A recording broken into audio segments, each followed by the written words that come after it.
The witches appear out of the storm.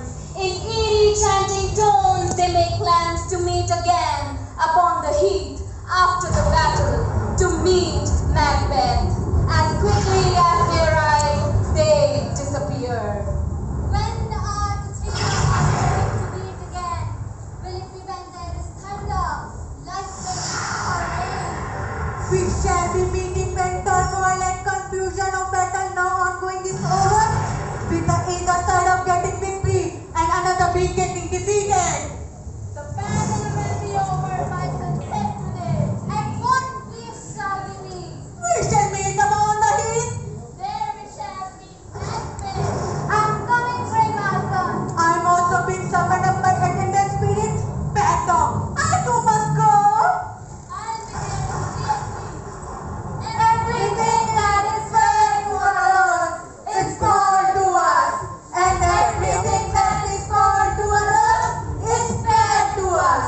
Let us now fly through fog and misty air.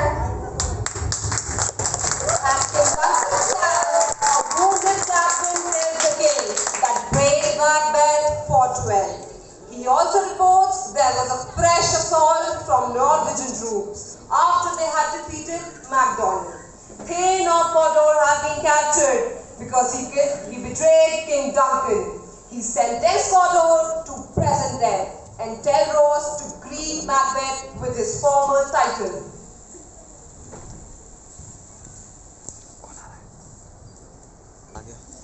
I've never seen such a day, both foul and fair at once. Who are these strange creatures, looking so fluid and dressed so widely? They do not look like the inhabitants of this. And yet we find them here. Are you alive? Will you answer me if I put any question to you? By your appearance you should be women, but your beard prevents me from thinking that you are women. Speak, if you can speak, and tell us who you are. We greet you wholeheartedly, Macbeth. We greet you, the Thane of Glamis. We greet you wholeheartedly, Macbeth. We greet you as the Thane of Charan. We greet you wholeheartedly, Macbeth. You shall be the King of Scotland in the future. 1920. My noble friend, why do you look perturbed? Why do you seem to be afraid of these statements? Zoom तो करने रखा तुमने. So much good to you. कहाँ In कुछ the भी name नहीं of truth, तुमसे ज़्यादा zoom tell करने me लगा रखा है. whether you are some shadowy beings or you are indeed what you appear to be outwardly. You have treated my noble companion with courtesy and respect. लिया है तो पकड़ के You रखा. have not spoken to me. If you can really look into the future and predict it, if you can foretell which desire will come true and which will not, then speak to me. I neither beg any favor of you, nor fear your displeasure. चाबी. I greet you, Father of Kings, though you will not be a king yourself. We greet you both wholeheartedly, Macbeth and Banquo. Banquo and Macbeth, we greet you wholeheartedly. Wait, you have not spoken completely. Tell me something more.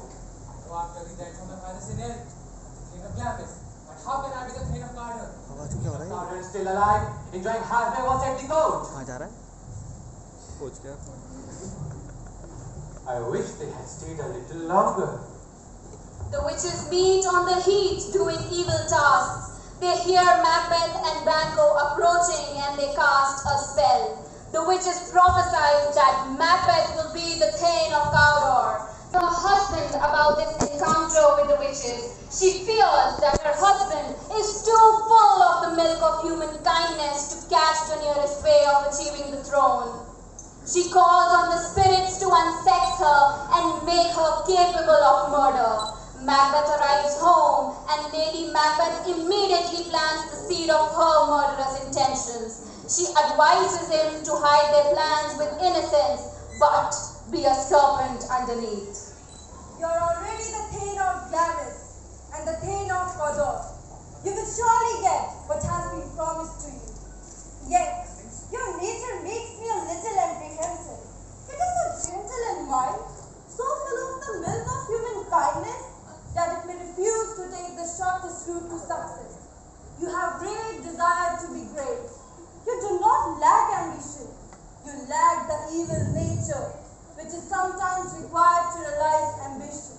Come to me quickly, so that with my bold and courageous words, I may drive out from your heart all those doubts and vacillations that prevent you from seizing the crown offered to you by fate and supernatural powers.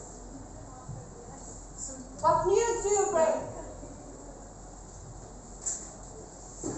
The king shall alight this evening. This messenger, who has brought the fateful news of Duncan's arrival at my castle, is like the raven, the bird of ill omen. I invoke those power of evil to fill me up from head to foot with bloody thoughts, so that I am utterly insensible to kindness and remorse. They should thicken my blood, so that no feeling of compassion and contrition, capable of pricking the conscience, might enter my blood and endanger my savage plans. I invoke those spirits to change the milk in my breast into poison, that the dark night, as dark as the black smoke of hell, cover the atmosphere, so that even the dagger is not able to see the wound it makes, nor can God himself peer through the cover of darkness and cry out to me to stop this ghastly deed of murder. On the other side, Duncan and the thanes arrive at Macbeth's castle and enjoy the gentle surroundings. Duncan is delighted to see the honored hostess, Lady Macbeth. Lady Macbeth welcomes him home and takes him to meet Macbeth. Thoughts about killing Duncan. He struggles with his conscience and decides not to go through with it, because it is not only his vaulting ambition that is pushing him onwards. When Macbeth tells Lady Macbeth that he has decided against killing Duncan, she is furious. She calls him a coward and a beast. They plan to frame the two guards for the murder, and in the final step of the plan, they would act horrified. Macbeth is now settled to kill Duncan. I would willingly risk my life to come in order to fulfill my desires in it. But in things like these, the judgment is executed on earth itself. When we murder, we teach others how to murder, and our actions recoil on our own head. When we murder, our actions recoil on our own head. King Duncan has come here in double trust. Firstly, by being his kinsman and his subject are two strong reasons that why I should not kill him. Secondly, I'm his host, and it's my duty to protect him from any murderer rather than play the murderer myself. Moreover, King Duncan has ruled so gently, he has been so fair and modest in the discharge of his royal duties, that if he is murdered, his virtues are gonna denounce like a trumpet in front of whole of this world my wickedness in murdering him, like a newly born baby riding on a storm. I have no other cause to spur me on to this deed except my inordinate ambition. It may even cause my downfall. What is the news? He has almost finished his supper. Why have we left the chamber? We should not go any further in this wicked deed of murdering Duncan. Lately he has showered great favors on me. Were you drunk when a little while ago you were cherishing the hope of being the king? Did your hope go to sleep during this time? Did you desire to be the king, which you consider to be the highest glory in life, and yet you live like a coward in your own estimate, because you don't have the courage to achieve what you so intensely desire? I pray no more of it. I have the courage to do all that is worthy of being a man. The one who dares do more is no man at all. When you had the courage to plan this murder, you were a man, and you will prove yourself to be more of a man if you carry out your plan now. I have suckled my baby, and I know how tender it is to love the baby that sucks me. But if I had sworn as strongly to kill the baby as you have done to murder the king, believe me, I would have snatched my breast from his toothless gums, even if he were smiling at me and dashed out his brain. Suppose we fail.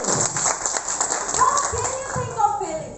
When Duncan has gone to sleep, I shall make his bodyguard dead drunk, with wine and merrymaking, so that their memory, supposed to keep watch over their brain, will get blurred, and their reason will be stupefied.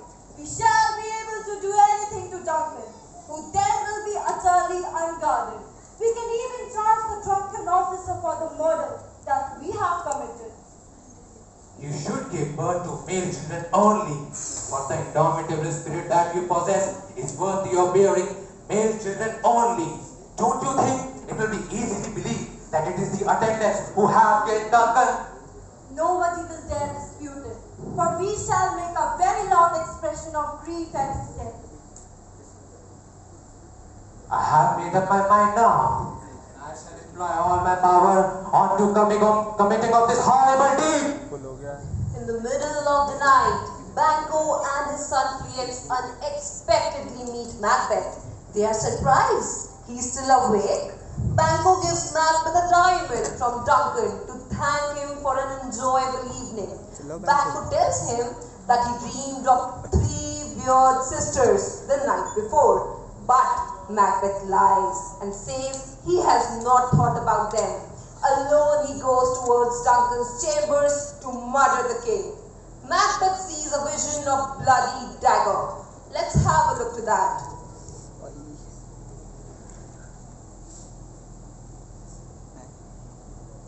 Is this a dagger which I see in front of me? With its handle approaching towards my hand. Let me get hold of it. I cannot hold you. You fatal dagger, aren't you perceptible by touch as well as sight? Either my eyes are denounced by all my other senses, or all my other senses have gone wrong. I can still see you. You are there before my eyes. But now I can see stains of blood on your blade, which was at first stainless. This dagger must be an illusion. It is only the bloody deed that I propose to do, which takes the shape of the dagger in front of my eyes.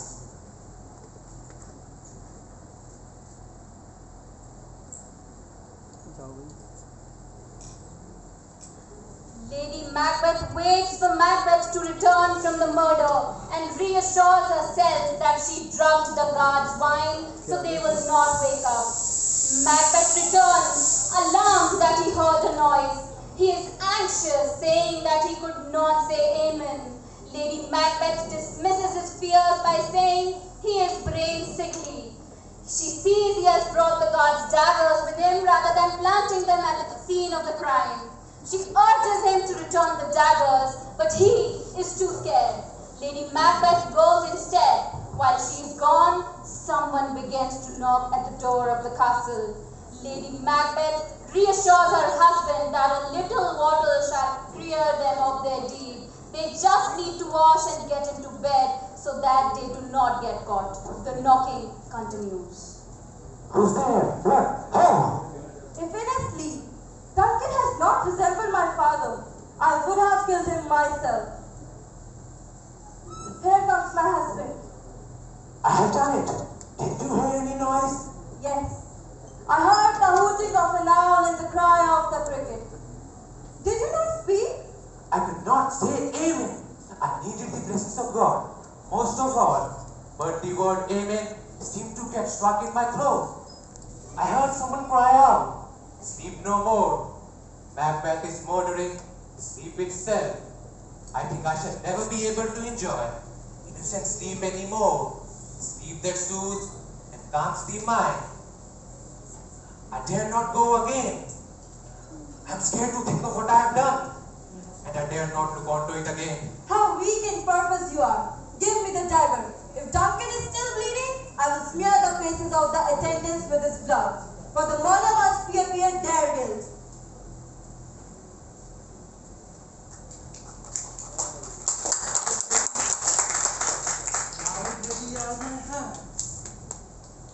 Seem to pull out my eyes from their sockets. In all the oceans of the world, wash me these stains of blood from my bloody hands. My hands are as red as yours, but I would be ashamed to wear a heart as white as yours. The porter answers the door of the castle to Macduff and Lennox, a young thane who attended Duncan, has came to meet with Duncan. Macbeth shows Macduff to Duncan's chamber, where he uncovers the horrible murder. They sound alarms, which wake all the sleeping thanes and Lady Macbeth. Lennox tells Duncan's son their father has been murdered by his guards, and Macbeth explains he killed the guards out of fury. Blackout आ गया. Macbeth arrives and tells Ross that he believes that the guards who murdered Duncan were actually bribed by Malcolm and Donald Bain, which is why the two sons have fled the country. Ross reports that Macbeth has been named the king and he plans to go to Scone for his coronation, but Macbeth heads home to Fifi instead. Music चलेगा भाई, अब मजा आएगा. Macbeth begins a salila. He muses on the subject of Banquo, that if his old friend is the only man in Scotland whom he fears, he knows that if the witch's prophecy is true, he will be a fruitless crowd, by which he means that he will not have an heir. If the murder of Duncan, which weighs so heavily on his conscience, may have simply cleared the way for Banquo's son to overthrow Macbeth's own family. Here is Macbeth justifying his evil deeds, his ambition and his desire to become the king of Scotland. Let's take you all inside Macbeth's troubled thoughts. उसके पीछे पीछे जाएगा ना वो. आगे देख तू change करने गए So for you, being the king, when I can't be safe as a king, Banquo's fears are so deep-rooted in my heart that they still scare me. Such were his virtues that they can create awe in anybody's heart. I have defied my mind, but the benefit of Banquo's children is for them. I have poisoned my mind. It's for them that I have murdered kind-hearted King Duncan. It's for them that I have committed my immortal soul, my dearest possession, to the devil, because they will be the kings after me. But rather see all this happen to me. Let me challenge fate and fight me up till the very end. Lady Macbeth is concerned about Macbeth's misery. She advises him not to think on the past deeds, saying what's done is done. Macbeth is now plagued by fears about potential threats and terrible dreams. He tells his wife that his mind is full of scorpions with fears about Banquo and Fleance. He will not tell her what he has done, but he asks the sealing knight to disguise his deeds. The murderers attack Banquo and Fleance. Fleance manages to escape and Banquo shouts to take his revenge.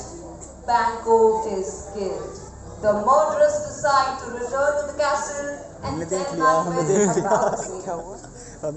Guests arrive for the banquet. Macbeth sees one of the murderers arrive with blood on his face and he is pleased to know that Banquo is dead. Macbeth and Lady Macbeth discuss how Macduff declined their invitation and did not come to the banquet. Macbeth declares that he will visit the witches again the next day. The goddess of witchcraft, Hecate, is angry with the witches for giving the prophecies to Macbeth without consulting her. She tells them to meet her in the morning, when they shall tell Macbeth his destiny and lead him on to his confusion. Lennox is deeply suspicious about the murders of gracious Duncan and right valiant Banquo. He reports how Macduff lives in disgrace since missing Macbeth's fest, and another lord recounts how Macduff has gone to England seeking help in overthrowing Macbeth, calling him a tyrant. Macbeth visits the witches again, and they show him 3 apparitions. Let's take you inside the cave to see what happens next. mysterious wicked hags that work secretly at midnight? What are you doing here? It's a deed without a name. With the supernatural skills that you profess to have, I charge you to answer my questions. You may ask your question. You may ask what you wish. We shall answer whatever you want. Would you like to hear the answers from our mouths or from our masters? Call your master. I wish to see him.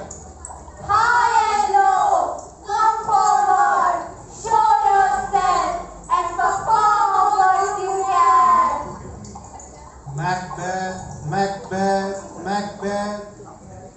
Beware of the Macduff. Beware of the Thane of Fifi. Macbeth, Macbeth, Macbeth. Be bloody, bold, and determined. Defy the power of a man, for you can never be harmed by anyone born of a woman. Macbeth, Macbeth, Macbeth, you shall never be vanquished until the great Burnham woods come towards the high Dunsinane hills to fight against you. Why should I fear him? Yet in order to make my safety double secure, my heart pounds to know one more thing. Tell me, if Banquo's children will ever reign in this kingdom? So has the side, and his heart will grieve. And as you appear like phantoms, you will depart like phantoms. Macbeth insists on knowing if Banquo's descendant will ever reign. The witches advise against the question. Then an apparition of 8 kings appears following Banquo's course, which is Meerut. Let it arise the world. Eyes are open, but the senses are shut. Away, damn spot. Away, I say. One, Extremely sorry, ma'am. 2. Right? Then, is it time to do the deed? Hell is so dark. It is a shame, my lord. You're a soldier, and yet so frightened. Who would have thought there was so much of the blood in the body of the old man? The Thane of Fifi had a wife.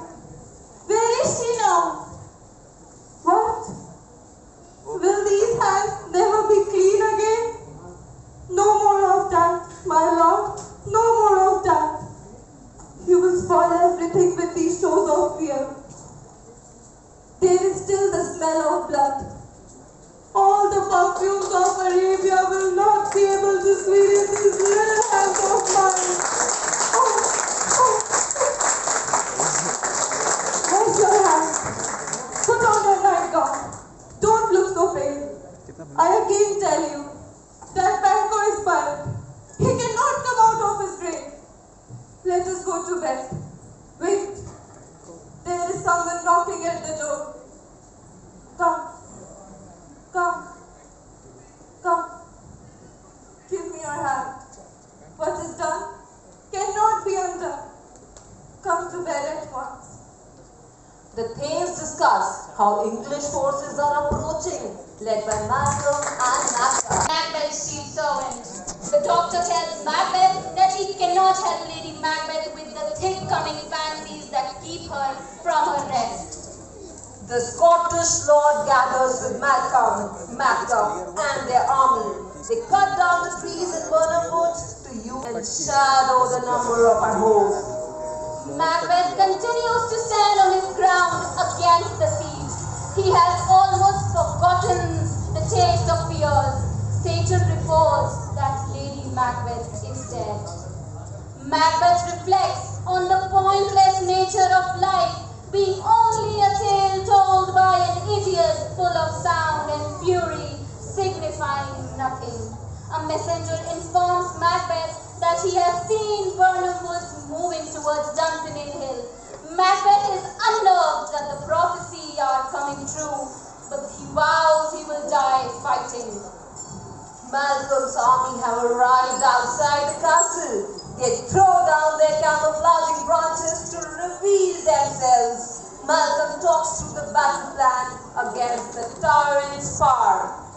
Macbeth declares that he will fight, but remains reassured by the prophecy that he cannot be defeated by anyone born of a woman. Young Seward challenges Macbeth and Macbeth kills him. Macduff enters the castle seeking vengeance on Macbeth for the murder of his family. Macduff confronts the hellhound Macbeth and they fight. Let's take you all to the battlefield where for the final time Macduff meets Macbeth. Why should I play the part of a foolish Roman and kill myself for falling on my own sword? As long as I'm alive, it's better to see the wounds on the bodies of others. They are not mine. Turn, you dog of hell! Turn! Oh, bro. It's you, of all men, I have avoided. Macbeth is angry. May go back. My soul is already heavily burdened with the charge of murder of your whole family. Oh, I have no time to waste in speaking mere words. Whatever I have to say, I'll set with my sword. Yeah, bro. Because you are more than willing than I can proclaim you! You're wasting your efforts. You may as easily strike through the air. You cannot reach but with your sharp sword. My life is protected by a charm. And it is not yield to one born of woman. And spare that charm, my friend. And let the angels whom you always serve tell you that Macbeth was born from his mother's womb. This can be so. It has not indicated about my manhood. Then hail to me, coward, and I lead you as one of our rarest animals. Oh, we shall take your canvas and put it at the top of the floor with an inscription below. Here you may see the thread. Macbeth! I will not kneel down to kiss the dust at the feet of Malcolm, nor I'll be tormented by the curse of the crows. Noble numbers have come here to touch in him, and though you, who are not born of women, are standing before me, facing me as my enemy, I will not kneel down. I will make my last effort. Let me put on my warrior shade in front of my body. I am ready to fight. You